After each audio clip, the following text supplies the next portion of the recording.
Bom dia, alunos! Hoje nós vamos ter a nossa aula de revisão para a A9. Vamos começar com dois assuntos: sistema cardiovascular, que vocês vão encontrar nas páginas 718 a 721 do seu livro didático, e sistema urinário, que vocês vão encontrar nas páginas 705 a 708 do seu livro didático. Então, vamos começar? Bem, nossas células necessitam de um suprimento contínuo de nutrientes e também de oxigênio, e também precisam eliminar produtos que se tornam indesejáveis, que se formam ao longo do seu metabolismo, principalmente o gás carbônico e substâncias nitrogenadas, né? E em qual veículo que desempenha essa função? O sangue. É o sangue que carrega o oxigênio que nós conseguimos nos pulmões, os nutrientes que absorvemos nos intestinos, também os anticorpos que são produzidos pelo sistema de defesa, hormônios que as glândulas endócrinas produzem. O sangue também remove o gás carbônico das células após o seu metabolismo, e também é onde as excreções são lançadas. Além disso tudo, o sangue também regula a temperatura corporal por vasoconstricção ou vasodilatação. Por exemplo, a diminuição do diâmetro dos vasos sanguíneos que supre a pele, isso é, a vasoconstricção, reduz o fluxo sanguíneo e assim ajuda a reter o calor. Por outro lado, quando se precisa perder calor, os vasos sanguíneos se expandem, isso é, se dilatam, que é esse processo chamado de vasodilatação, e assim se perde parte do calor que está em excesso do corpo para o ambiente. O sistema cardiovascular é formado pelo coração, pelos vasos sanguíneos e pelo sangue. O coração, como se fala comumente, é a bomba que impulsiona o sangue para todas as células do corpo, e os vasos sanguíneos são as vias de transporte desse sangue. Vamos ver primeiro as artérias. As artérias são vasos de paredes lisas, espessas e também elásticas. Elas bombeiam o sangue do coração para todos os órgãos, para todos os tecidos do corpo. O sangue nas artérias é transportado sob alta pressão, e elas são sempre representadas pela cor vermelha, porque geralmente, não sempre, mas geralmente, elas transportam o sangue arterial.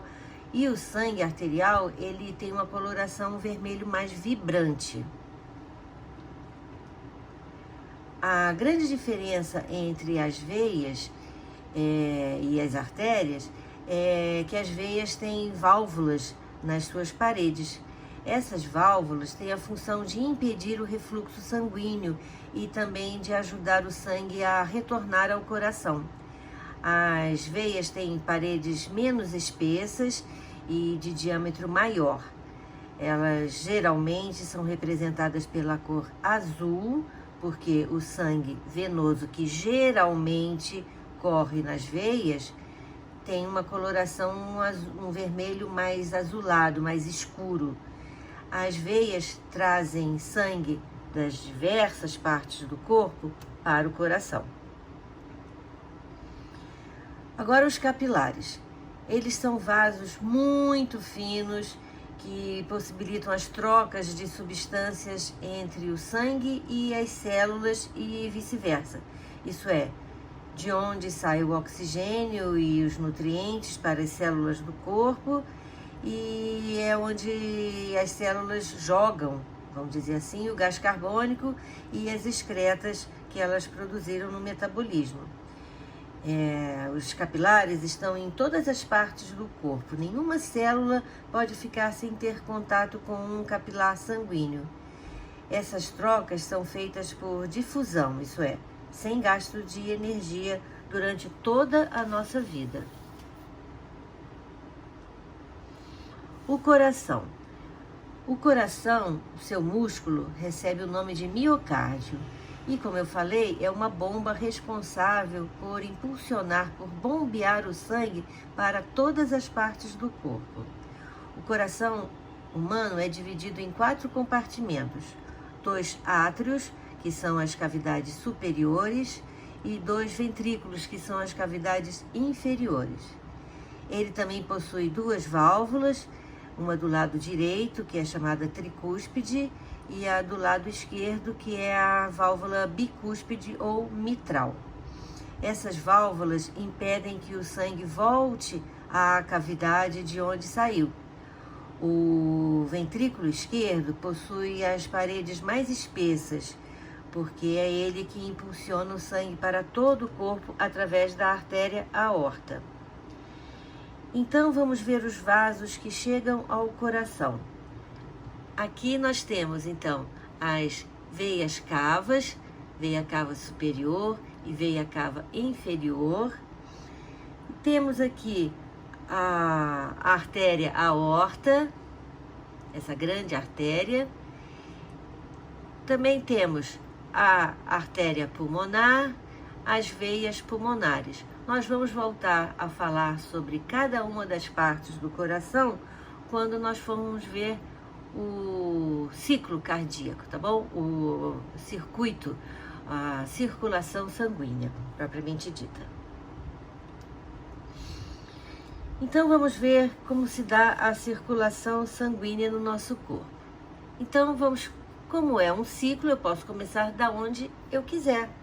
O coração tem 2 movimentos, diástole e sístole. A diástole é o relaxamento e a sístole é a contração. Então, como eu falei, é um ciclo, eu posso começar da onde eu quiser. Então, eu vou começar sempre do lado direito, no átrio direito. O átrio direito, então, estava em diástole, isso é, relaxado, e pôde receber sangue venoso, vejam aqui a cor azulada, né?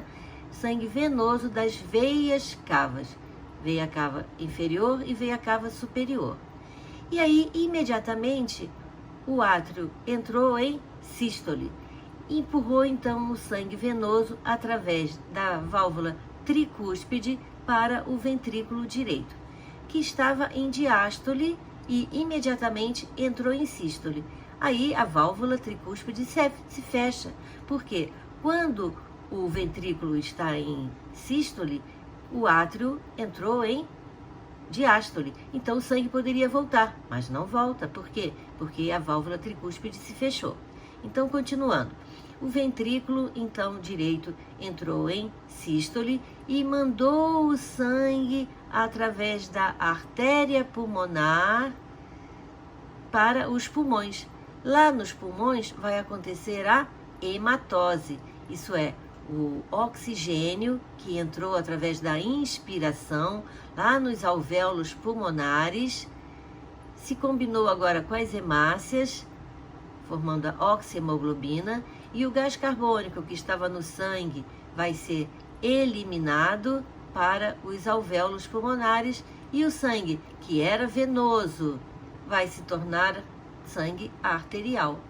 Vejam que apesar de ser uma artéria, aqui o sangue é venoso, tá bom? Atenção a isso. E agora, através da veia pulmonar, vejam, uma veia circulando sangue arterial. Por quê? Porque veia é todo vaso que chega ao coração e artéria é todo vaso que sai do coração, não importa o tipo de sangue que ela está carregando. Então, através da veia pulmonar, o sangue vai voltar ao coração e vai entrar do lado esquerdo do coração. Entrar então no átrio esquerdo, que estava em diástole, e imediatamente entrou em sístole. Empurrou o sangue para o ventrículo esquerdo. E por que o sangue não volta? Porque a válvula tricúspide se fechou. Desculpe, a válvula bicúspide, a válvula mitral do lado esquerdo se fechou. E agora o ventrículo esquerdo, que é esse aqui que tem as paredes mais espessas, porque é ele o responsável por mandar sangue para todo o corpo, então ele tem que bater com mais força, então ele tem que ter paredes mais fortes. vai entrar em sístole e vai mandar o sangue arterial para todas as partes do corpo através da artéria aorta. Em todas as partes do corpo, todas as partes do corpo têm que receber agora o oxigênio que estava no sangue e vai jogar no sangue o gás carbônico depois que a célula fez o seu metabolismo celular. Então o sangue que chegou arterial vai aos poucos se tornar sangue venoso, rico em gás carbônico e pobre em oxigênio. E aí fechou o ciclo. Novamente, através das veias cavas inferior e superior, o sangue vai chegar ao coração, tá? Então, nós podemos dividir didaticamente a circulação sanguínea em dois tipos. A pequena circulação, que é chamada circulação pulmonar, que consiste o sangue do ventrículo direito para a artéria pulmonar e para os pulmões acontecerá hematose. E através das veias pulmonares, o sangue volta ao átrio esquerdo, agora arterial, e ventrículo esquerdo. E a grande circulação ou circulação sistêmica, isso é, que passa em todo o corpo. Começa no ventrículo esquerdo, através da artéria aorta, o sangue arterial, vermelhinho, vai para todo o corpo, levando o oxigênio e recebendo gás carbônico. E, através das veias cavas superior e inferior, o sangue agora venoso volta ao átrio direito e depois ao ventrículo direito, tá bom? Então, reforçando, azul é sangue venoso, vermelho é sangue arterial. E aqui novamente está o esquema, né, explicando a circulação sanguínea, aqui envolvendo os pulmões, como eu falei, né, esse slide está meio que repetido. Então, novamente aqui, vamos fazer uma ressalva aqui no pulmão, né, no sistema respiratório, que não é matéria da prova, mas o nosso corpo é uma coisa só, né, a gente não pode dividir. Então, aqui, através da traqueia, através dos brônquios e bronquíolos, o oxigênio vai chegar até os alvéolos pulmonares. E dos alvéolos pulmonares, esse oxigênio vai ter que chegar ao sangue, para que o sangue vire, então, se torne sangue arterial. E aí, esse sangue vai chegar a todas as partes do corpo, através da artéria aorta, dando oxigênio para todas as células do nosso corpo, através dos finíssimos capilares sanguíneos, recebendo gás carbônico e se tornando sangue venoso, que vai voltar ao átrio direito através das duas veias cavas. E no átrio direito, do átrio direito, ele vai sair para o ventrículo direito e depois vai para os pulmões para acontecer a hematose e volta ao átrio esquerdo, agora já sangue arterial, vai para o ventrículo esquerdo e do ventrículo esquerdo através da artéria aorta para todas as partes do corpo, fechando o ciclo. Agora nós vamos falar sobre o sistema imune. O sistema imune, ele é composto por vários órgãos, né? E várias partes, tá? E esse slide aqui mostra os órgãos. Por exemplo, nós temos aqui os linfonodos, vejam aqui a posição dos linfonodos, nós temos vários linfonodos no nosso corpo, então aqui está mostrando um na região do pescoço, na região da axila e na região da virilha também. Eles funcionam como coadores da linfa, eles retêm micro-organismos que porventura estejam circulando na linfa. Depois nós temos aqui o apêndice, que tem a função de multiplicar bactérias, por exemplo. Temos aqui a medula óssea, a medula óssea vermelha, né, que produz as células do sangue. As placas de Peia, que são aglomerados de linfonodos que estão presentes no íleo, que é uma parte do nosso intestino delgado. O baço, que tem a função de armazenar linfócitos e monócitos, que são dois tipos de glóbulos brancos. O timo, onde os linfócitos T produzidos na medula óssea são maturados. E, por fim, as tonsilas, que já foram chamadas de amígdalas, e estão aqui na nossa na região bucal.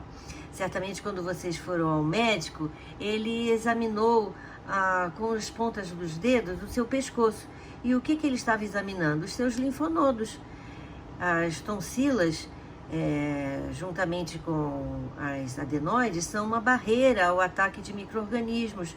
E elas produzem linfócitos que combatem as bactérias e os vírus que entram no organismo através da boca. Podem inflamar, infeccionar e muitas vezes, quando atacadas por bactérias, podem acumular pus, que são glóbulos brancos mortos. Quando o nosso sistema linfático é atacado, os linfonodos podem inchar e formam as chamadas ínguas. E isso é uma demonstração que o corpo está sofrendo um ataque e que precisa se defender. Essas ínguas podem aumentar de tamanho, né? Elas aumentam de tamanho e podem doer. E esse aqui então é o nosso sistema urinário, também chamado de sistema excretor. Vejam a localização dos seus órgãos. Nós temos 2 rins aqui abaixo do diafragma, um de cada lado da coluna, dos quais partem 2 ureteres, esses 2 longos canais, que vão chegar a uma única bexiga e também uma única uretra.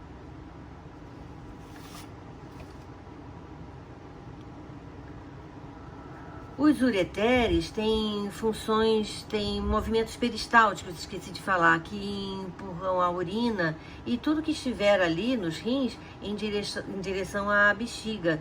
E da bexiga pela uretra a urina vai ser eliminada. Bem, o sistema urinário desempenha as funções de excretar os restos nitrogenados, como por exemplo a ureia. Ele também regula o volume de sangue, porque ele determina a quantidade de água a ser excretada através do sistema excretor. E também ajuda a regular eletrólitos contidos no sangue. E, por fim, ele regula o equilíbrio ácido-base, isso é, o pH sanguíneo pela excreção de íons H+. Ele também regula a pressão sanguínea e até atua na regulação da produção de células vermelhas do sangue. Como vocês viram, então, é um sistema muito importante e que é o responsável pela produção da urina. Vamos agora ver a estrutura do rim. Por fora nós temos o córtex renal, por fora, onde se localizam os néfrons, que são as unidades filtradoras dos rins. Na medula renal nós temos as pirâmides renais, que colhem a urina, chamada urina inicial, que vai chegar até os cálices renais e daí para a pelve renal e finalmente para os ureteres. Bem, então vamos agora entender como acontece a filtragem do sangue e a produção de urina. O sangue arterial entra no rim pela artéria renal, que é um ramo da artéria aorta. E o sangue vai fazer o que no rim? Bem, ele vai fazer 2 coisas. Ele vai ser filtrado e também vai levar o oxigênio e nutrientes às células do rim. Aí o sangue entra no rim por um vaso bem grande, de calibre bem grande, que é a artéria renal. E aí a pressão é menor. Só que dentro do rim, a artéria renal se divide em milhares de arteríolas, denominadas arteríolas aferentes, e cada uma penetra em um néfron. Aí, como o calibre é bem menor, a pressão fica bem maior. E também a velocidade em que o sangue está correndo aí é muito grande. Então, há uma tendência de saída de água e de várias substâncias dos vasos sanguíneos. Vejam que parte do néfron se localiza na região cortical e parte na região medular do rim. Então, veja aqui, parte fica na região cortical, no córtex, na parte externa, mais externa do rim, e parte na zona medular. Esses são, então, os componentes de um néfron que nós vamos ver a seguir. Os processos de formação de urina são filtração, reabsorção tubular e secreção tubular. Então, o sangue é filtrado, são reabsorvidas substâncias. Atenção que eu falei reabsorvidas, por quê? Porque essas substâncias foram absorvidas lá no intestino e agora elas terão que ser reabsorvidas. E, por fim, secreção. Então, vejam aqui, vamos analisar agora cada parte de um néfron. Então, como eu falei, o sangue penetra no néfron por uma arteríola chamada arteríola aferente. E forma aqui, então, um enovelado, chamado, então, glomérulo renal, onde tem início a filtragem sanguínea. Mas muitas substâncias em excesso, então, tendem a sair, porque o sangue está circulando em grande velocidade, sob grande pressão. Por exemplo, proteínas, glicose, sais, minerais, ureia e ácido úrico. Porém, nós não poderíamos viver se nós perdêssemos todas essas substâncias, principalmente água. Então, elas têm que ser reabsorvidas e essa reabsorção começa aqui na cápsula renal. Se, por exemplo, você fizer um exame de sangue e for detectado alguma substância na urina que na realidade não deveria estar, é porque você deve estar com uma deficiência no funcionamento dessa região. Então, continuando, chegamos ao túbulo contorcido proximal, aonde acontece a difusão e transporte ativo e aonde são devolvidas substâncias do filtrado para os capilares sanguíneos.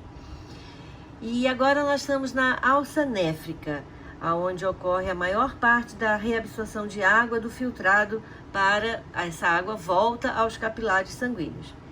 Já no túbulo contorcido distal, ocorre a remoção discreta dos capilares sanguíneos e que são lançados na urina. E quando chegamos ao ducto coletor, aqui é o ducto coletor, nós já temos a urina propriamente dita, que contém normalmente água, ureia, ácido úrico e sais, amônia, tá? Aí a urina é coletada e levada até a bexiga, onde vai ser armazenada por algum tempo e depois ela é eliminada através da uretra no ato da micção. Bem, alunos, essa foi a primeira parte da aula de revisão. Vamos agora começar a segunda parte, ok?